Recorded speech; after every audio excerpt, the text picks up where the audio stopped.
Hey everyone, my name is Dr. Dolores Tarver. I am a licensed psychologist here in Georgia and creator of Tea Time with Dr. Tarver. It is time for the tea, and we are going to be focusing on your wellness as usual. This is not a substitute for a relationship with a licensed mental health professional. June is LGBTQ Pride Month, and of course, we're so very excited to be advocates and allies for our queer community. And so today we are going to be discussing something that I think all of us can benefit from, and that's gay and other hateful things you've outgrown. So I grew up in a small town in the South, and if you know anything about Southern towns, you know that we tend to be very Christian heavy in Southern towns, very religious heavy in Southern towns. And also in small towns, you tend to have a lot of people think very similarly. And so my experience growing up was that we used a lot of what I now know to be very hateful and derogatory terms. When you grow up in an environment sometimes, and this is us learning to check ourselves, that's one of the reasons why we're doing this video for today. As you get older and you learn to check yourself on some of the things that you grew up with that you did not question, that you didn't think about because they were part of the existence that you were a part of, is that you start thinking about what are some better ways that I can use my words, because we know that words are very, very powerful, and it is important that we address how we make other people feel by the things we say and the things we do. So let's get into it. I know that sometimes we get intimidated a little bit by different terminology, and some of you may be confused about what do these terms mean, what do some of these letters mean, and that's okay. You don't have to know everything. None of us know everything, and I by no means am an expert, but what we want to do is we want to start from the place we are and we want to grow. And I think when you're coming from a place of love of your human beings that are around you, then you can accept feedback and continue to be the best person that you can be. So what are we going to be addressing? We are going to be addressing some of the different ways that we marginalize our LGBTQ community. So first of all, I think that it's important for us to just get a little bit of understanding of sexual orientation and gender identity as we go into this. If you're like me growing up, then there was probably limited understanding of what it meant to be a sexual being. What we know now is that sexual orientation is on a spectrum. And so there are people that identify as lesbian, as gay, as bisexual, and that gender identity is also on a spectrum. And so we have people that identify as male, as female, people that identify as binary. And all that just simply means is I'm not just put in this box of how I express myself. I get to choose that, right? And as we think about crayons growing up, there were a lot of different names for red and blue and purple. And the same is true for us in our sexual orientation and our gender identity. There are a lot of different ways we can express them. Not one is better than the other. They are equal, and they're all beautiful, and they're all love. So one of the things that ends up happening, and this came from the LGBT Affirmative Therapist Guild of Greater Kansas City. They got a lot of good information for therapy providers. And they talk about some of the microaggressions that end up happening. And those are simply the ways that we either subtly say or do things that continue to marginalize or demean or degrade people in the LGBTQ community. And so also Kevin Nadal, an associate professor of psychology, some of this information came from him as well. So whenever we walk into a space, then there are a lot of things that people take from our presentation. So your hair, how you dress, what you choose to put on your face, how you speak, how you walk, all of those things are a part of how we express ourselves. often how we express our gender identity. But sometimes we also give people information about our sexual orientation as well. We may have pictures in the spaces in which we reside. We may post things on our social media pages. And so people are constantly gathering information about us. And so what ends up happening is we end up sometimes making assumptions about people and negative statements and behaviors that come along with that as well. And so one of the things that we tend to do is we tend to assume that all people are heterosexual. So that's our standard, right? That men like women and women like men.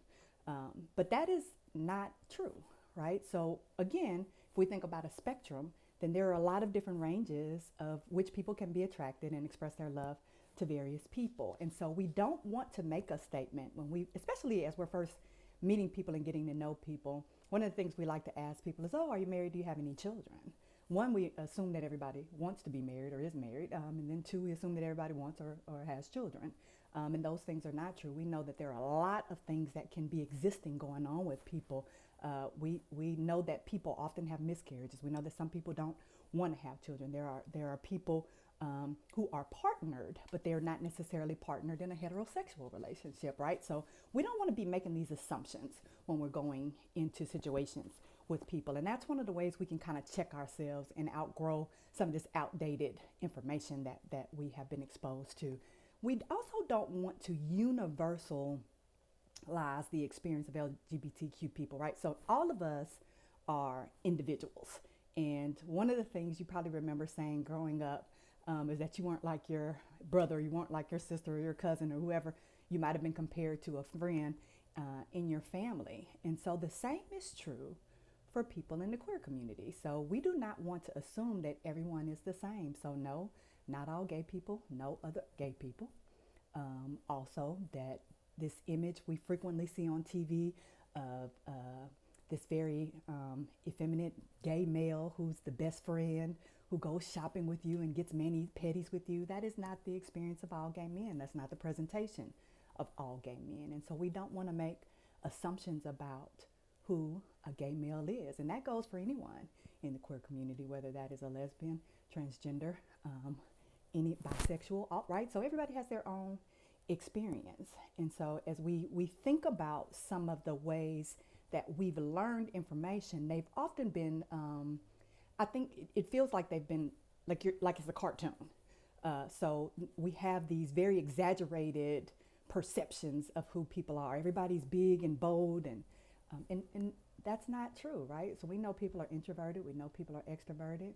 You probably have friends that are very expressive and creative and artistic, and some who are silently intellectual, and you wouldn't even know that they were there because they just kind of quietly sit in a space, right? So that's how people get to express themselves. There's nothing different. I think that sometimes what we end up doing as we make this assumption is we hurt people in the queer community. One of the things that it sat hard in my spirit is that transgender women, so transgender simply means that biologically I was born a male or a female. However, my gender expression, my gender identity is not that of how I was biologically born. So maybe I was biologically born a male, but I feel more like a female. That represents, because we know we have masculine and feminine energy. And so this feminine energy is the thing that speaks to me, that gives me life, that's a part of my soul. And so I transitioned from this biological gender as male to this female expression of my identity that better fits with me, right? So transgender women, born biological male, transition to female, being arrested for being accused of being sex workers. So essentially, you have to be a prostitute.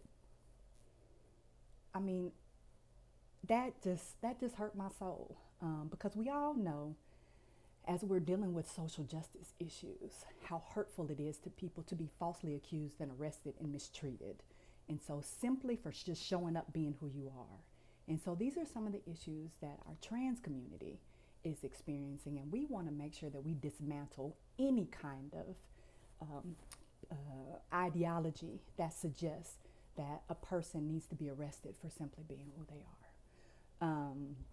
we have a lot of opinions, right? Because we think we know everything, and we saw movies, and we had that one cousin that we knew, which just informed all of life. And what we do is we tend to be very condemning of people, and we like to use. I started off by talking about religion has been used to oppress a lot of groups of people. This isn't new information, but I think sometimes people like to disconnect from that part of the history, and I am absolutely a spiritual being, and a Christian. And at the same time, I do recognize the hurtful legacy of Christianity, and that's never going to be okay with me. So sometimes what we end up doing is we use the Bible to beat people up, which also is something we need to move away from. That we have outgrown using the Bible to be able to continue legacies of hate, because that's not of God. But one of the things that we'll end up doing is we'll tell people that they're an abomination, that they're not normal, that it's not natural. And we'll see people in our queer community engaging in very loving behaviors, holding hands, giving each other a kiss, hugging, and we are just mortified. And we think that, how dare you do this? There are children around, where you can see a heterosexual couple just basically half naked making out in the streets, and you're not bothered by that. And those are things that we need to check ourselves about. We tend to focus more on a person's sexual orientation and their gender identity than we do the actual person. We want to see you person, you and your talents and your abilities, and the things that you're doing, that you're purposed to do, that are making this world a better place than when you found it. But we tend to get focused on one thing because we're uncomfortable with something. And when we're uncomfortable with things, we tend to want to demonize them. And I encourage you to get more comfortable, to get a better understanding, and to do everything from the purpose of not only you being well, but of just being the best person that you can be. Sexual pathologizing is something that we also get into with our queer community. And so we believe that simply because you identify, particularly gay men get this the most, and members of our transgender community, that you are a pedophile, that you are sick and twisted in some way, are going to distort the perceptions of children. We love to throw children into this mix, and you're going to cause them to be unhealthy. You're gonna molest them. You're going to make them into sexual deviants, because we have somehow connected sexual orientation with sexual deviancy, though those things are not connected at all. And what we'll say is things like, "Oh, well, you're coming for the family reunion. Well, you can't stay here because I'm not going to allow two men to sleep in my bed or two women to sleep in my bed, even if you're married," right? So I know some houses, especially if you grew up in the South in a very religious family, two people can't stay in the same bed that are intimately involved unless they're married. Here we are, we're married, we still can't stay in this bed together because your issue is that we're a part of the LGBTQ community. And so you're making a different standard for us. One of the other things that was hurtful for me, if you're going to give blood and there is a question that asks if you're a male, if you've ever had sex with another man, that is actually a discriminating criteria that they utilize for you not to be able to give blood.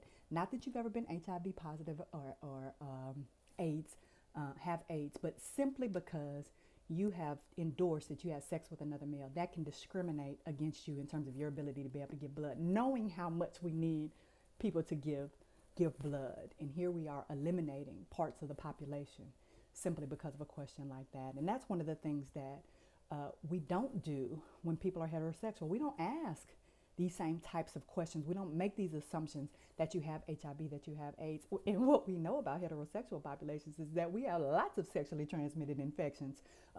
Herpes, chlamydia, very common. HPV. Now we even give our young people HPV vaccines because it became so prominent. And so people are trying to be preventative, right? But we don't pathologize heterosexual people in the same way. Also, there's just this assumption that a lot of people have that you had some kind of sexual trauma if you identify as LGBTQ. Somebody must have done something to you to make you this way. Just not even taking into account Sexual orientation are, you know, these are things that you can remember as a child. The first time you thought somebody was cute, the first time somebody made your little heart pit patter, right? Like there are things, as Lady Gaga says, we're born this way. So these are things that are intrinsic upon us. They're not necessarily created, and I don't take away from how trauma can affect us and our perceptions and our understanding of our bodies. Absolutely. But in terms of how you identify, that doesn't come from a trauma. So, needless to say, the other thing I want to talk about is just boundaries. So we are, we're exhausting actually. So what we like to do is we like to question people. Well, how do y'all have sex? And well, let me see it. What does it look like? Well, I've never seen some, right? And so like these are not items in a museum for you to look at and things for you to pick up and go through. And we're very, very invasive in people's lives when they identify as being members of the queer community. We ask these very probing questions. We make these assumptions and statements, and we really sensationalize. How many times have you seen that title? Man used to be man, now woman is a, right? So we just, you know, in making people very uncomfortable, the he, she's, the uncle, aunts, just very negative things. And how does that make a person feel? Like they're just an object on display. We want to get away from that. Oh, wow, I can't tell you used to be a woman. Like that's a compliment. So let's really think about how we can be more affirming. Allow people to share their own story. There are so many people that have shared stories. You don't really have to look far to be able to actually have someone who's told their story without prying into someone else's life. There are websites you can go to. I'm going to share some with you at the end. It requires us not to be defensive. And I know that's tough for us because we don't like to get feedback about ourselves because we just think we're amazing people. But the truth is, all of us can grow, myself included. And I would like for people to give me feedback so I don't keep doing things that are hurtful, right? I don't want to keep doing the same things. I want to make better decisions and better choices. And I want to, the power of the tongue, right? I want to use my words to uplift and encourage, not tear down and demonize. So that leads me to how can we be more affirming? I want you to be very clear that you do not have to understand, and I try my best not to get real term heavy in this podcast. You don't have to understand every term. You don't have to know of everyone's experience, but you do have a responsibility to show up and be a good human being. And some ways that you can do that is to use affirming language. People have different pronouns they like, how they want themselves to be referred to. She, he, they, them, right? I know they, them is different for you. And you may be thinking, well, I'm not really sure. You don't have to be sure about why. You just simply have to respect the boundaries that people give you. People will tell you how to treat them. It is just incumbent upon you to respect that information. When you see people around you just absolutely being mean and demeaning and derogatory, call them out. Call them out. Don't allow people to be in your space spewing hateful rhetoric. And yes, that is not a popular opinion. And people in your family and your friends, they will absolutely be upset with you. There has been a lot of people that have been unfriended on social media because they took a stand. But I guarantee you, it is worth it. It is worth it for you to take that stand, because that's the only way that we're going to stop people from feeling comfortable saying mean things, hateful things, doing things to discriminate against people, making standards for people that are based on characteristics such as how you express yourself. Yeah, that's the only way we're going to dismantle that system, is we call people out and say, this is a hate-free zone. Make sure you talk to your kids, right? There are a lot of books and resources that you can utilize. All you got to do is a quick Google search and you'll find several, and I'll share a few again at the end, that you can talk to your kids about using affirming language, being positive, being encouraging, being loving. And if you just show up and are just kind, that can make all the difference. Acknowledge that you've got biases and stereotypes. We all do. There are things that I've said that I am just absolutely mortified about. And lack of knowledge is not an excuse. So I didn't know better then, but that's not an excuse. I know better now.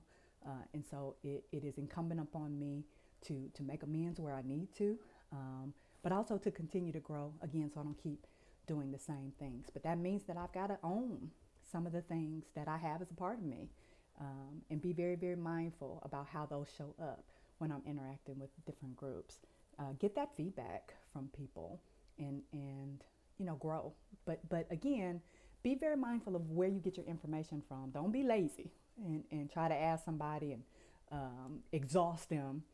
Go and look up some resources yourself. Make it a priority for you to be educated and informed. There are a lot of challenges that our queer community has to manage and navigate, and they are not very different than challenges you've had to navigate in your own life. They are just compiled because on top of that, I am dealing with issues related to people simply hating me because I'm a part of the LGBTQ community. And then I've got to deal with racism. And then I've got to deal with sexism. And then, right, so I've got all of these things compounded. So I say all of this to say that there is no place for hate in love. And you can show up and be a better person. That's a choice that you have to not only allow yourself to be well, but to encourage wellness in others. APA has an Office of Lesbian, Gay, Bisexual, and Transgender Concerns. GLAAD, which was formerly known as the Gay and Lesbian Alliance Against Defamation, has a LGBTQ resource list. It's got tons of information on it for families, kids, understanding the different terminology. And then the CDC also has a Lesbian, Gay, Bisexual, and Transgender Health Alliance. And so these are great places to start. And then there are additional resources that you'll glean as you go through those things. So you all do your very, very, very, very best to be good human beings and be well.